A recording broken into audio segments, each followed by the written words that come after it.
Welcome back to the Crypto Plebs channel. It's your boy Jumpman Crypto. So today I wanted to go over a few things to help you guys prepare for this last leg up in the bull run, or if we're going to have an extended cycle, to help you guys prepare for that. There's a lot of different opinions out here, and I want to always give you guys my thoughts and be 100 with you guys all the way through. So with that being said, let's cover a few things. Look, guys, I wanted to talk to you guys about the 10 rules here that I have in my way that I do things with investing in crypto. The first things first is developing an effective plan. I see so many people that get into crypto and they don't have a plan. Anything in life that we do and we don't have a plan, 9 out of 10 times it doesn't work out.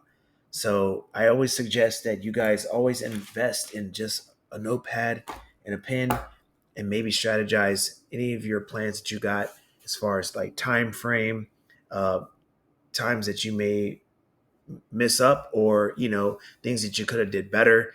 All these kind of things help you stay focused on what is to come or make better decisions next time around. It's like basically like a journal, and I always think that it's a great idea to have resources like that because it keeps you sharp and it keeps you in tune with what you're doing with your own investments. Remember, guys, they're your investments, not mine.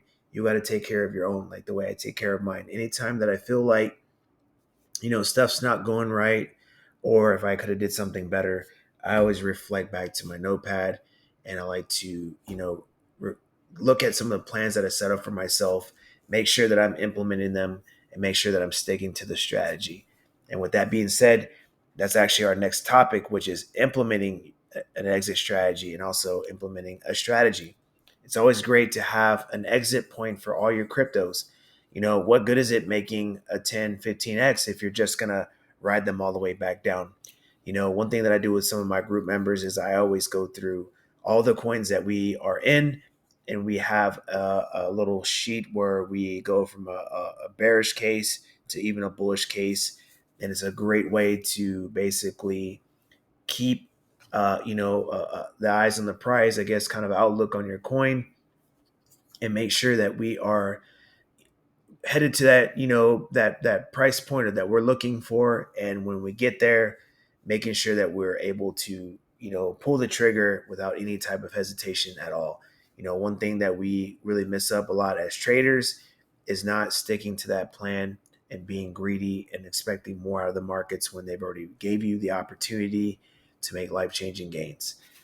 The next topic is going to be about identifying market narratives, guys. Crypto is full of narratives, from AI coins and meme coins to L1s, layer twos, uh, AI agents, and such.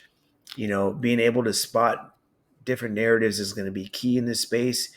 Right now we could say layer ones are going to be the narrative, and even base chain tokens are going to be a great narrative. If you don't have any type of group that's helping you with identifying narratives, you're probably in the wrong group, guys.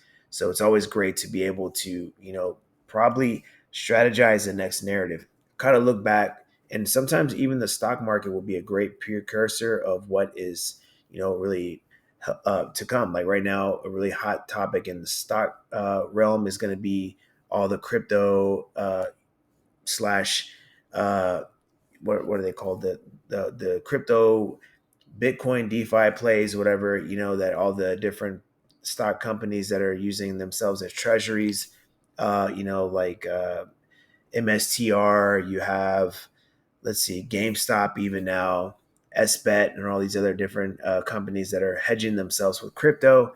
These are great narratives that are in the stock market, but in crypto we have AI, which may make another resurgence. So it might be maybe a wise idea to get into different AI tokens to front run the next narrative, because you want to be in before the pump. You don't want to be chasing the narrative after your favorite YouTubers already told you, because chances are you're going to be exit liquidity. Okay.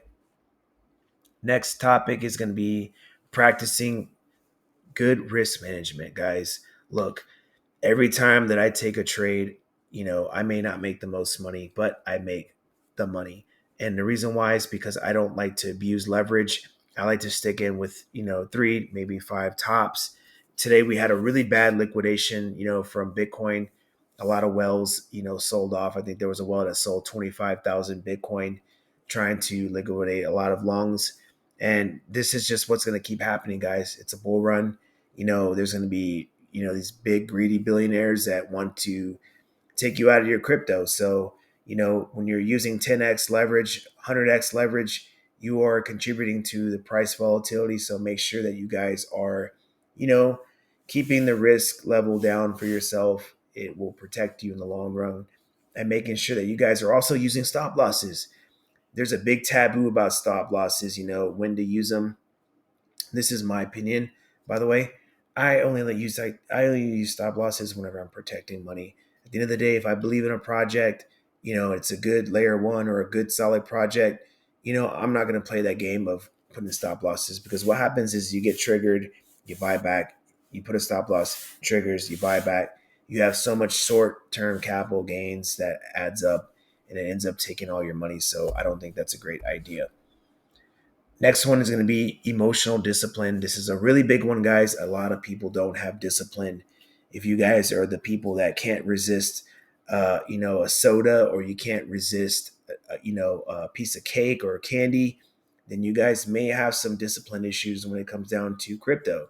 You know, Greed and fear are the main reasons why people lose money in this space. I may even say this is the number one main reason why people don't make money, is because people are just too greedy. They get a 20x and they think that they're going to get 25, or they're trying to time the bottom and then they end up getting not that right either. And then the market ends up reversing and they're left on the sidelines. So, guys, please understand that, look, when you're investing, it's an investment, meaning that you take on the risk, whether it goes up or down. And understand that if you're on the right projects and you believe in that project, you shouldn't have to be watching it like a hawk all the time. I do concur that it is good to keep track of your assets.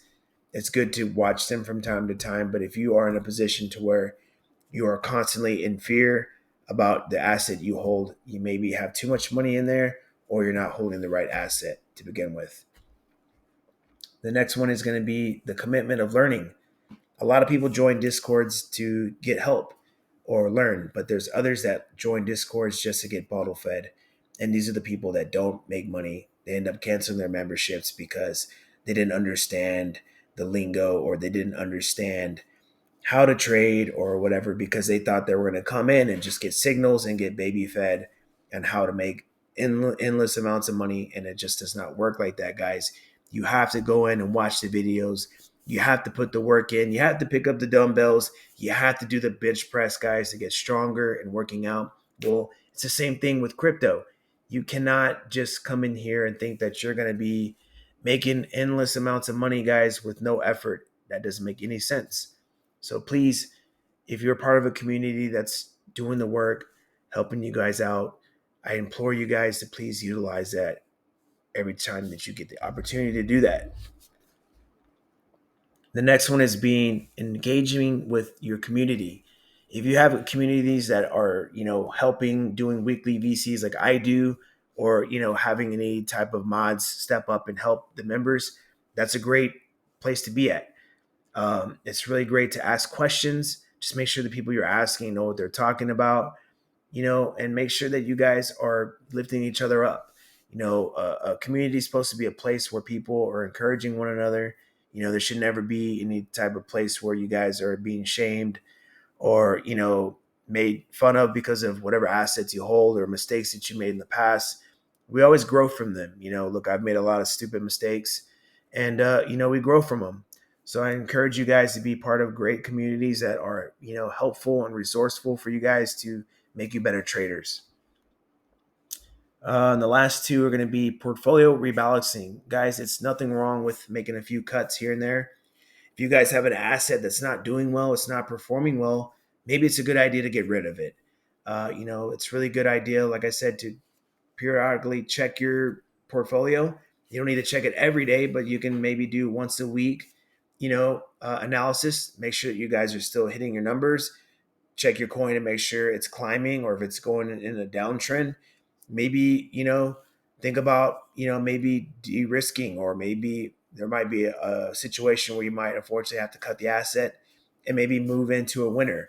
It's really hard to kind of identify winners and losers in this space, especially right now in this time of the market, because all it really takes is just one set of good news, and it can change the trajectory of where your assets going. So I always recommend, before you make a cut, maybe seek out, from what we talked about in the last topic, a community member, and ask for maybe a confirmation, and maybe give it a week or two and see what happens. But there's nothing wrong with rebalancing. Maybe you're holding too many coins as well.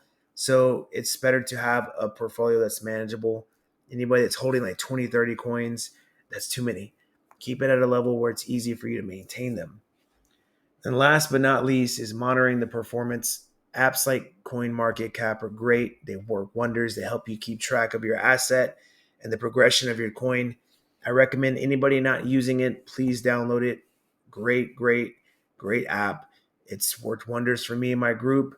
And some of you guys that are in the KGU, I would suggest for you guys to continue to use it and keep being organized.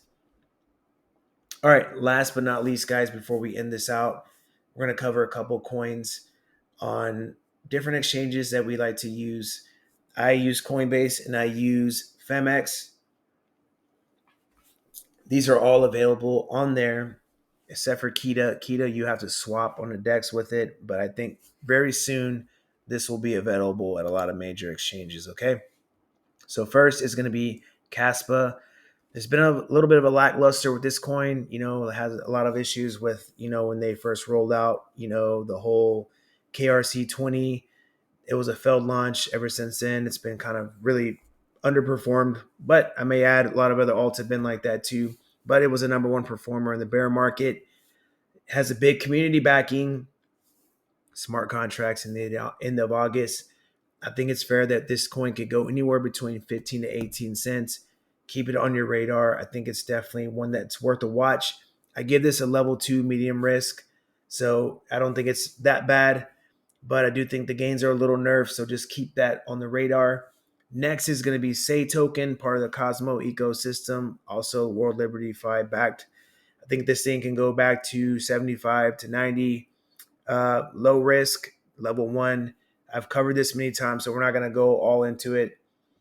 Next is going to be Kita. Kita is a cross-chain platform that bridges decentralized finance with traditional finance. Pretty much kind of like Camino, but on base. So I think it's worth a watch. Remember, guys, you need base ETH. Send it to your Phantom wallet. You can swap into Kita, and then you'll have the token, okay? It's a newer token, so I'd probably address this with a little bit more caution. Maybe level 3, maybe level 2. Next is going to be EOS Network. It's a DeepIn project, like storage and media and stuff like that. Kind of like Filecoin and Render a little bit. I'm not going to lie to you. Some of these DeepIn coins, they haven't been the greatest, but it's an Alex Becker bad coin. He shows it a lot. It's gone to $1.20. It's at 35 cents. I think it's pretty logical to maybe think that this thing could get to at least 90 cents. I'm going to rate this at level 3, medium risk. Next is Miggles. We've talked about this many times. It's a coin paying homage to Brian Armstrong, base ecosystem, no major exchange listings, but we're still expected to be on Coinbase. Low base, I think this thing can get to 40 to 50 cents. Last but not least, Cetus Protocol, the number one DEX swap aggregate on Sui Network, had that massive, breach on it, went down a lot. I think it's worth scooping up some, not financial advice. Remember, guys, we've covered this many times. Pancake Swap, ETH, and Tau had the exact same situations. You can get this coin on PHEMEX. I'm not telling you to buy it, but just remember these coins have the higher risk upside.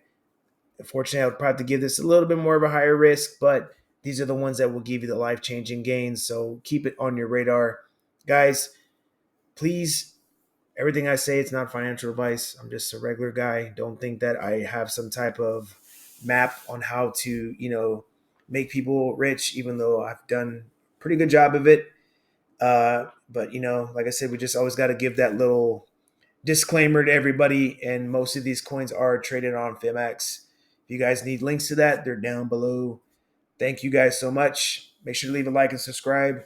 If you guys don't subscribe, then you are Doo doo eaters, we will talk to you guys later. Stay blessed. Bye bye.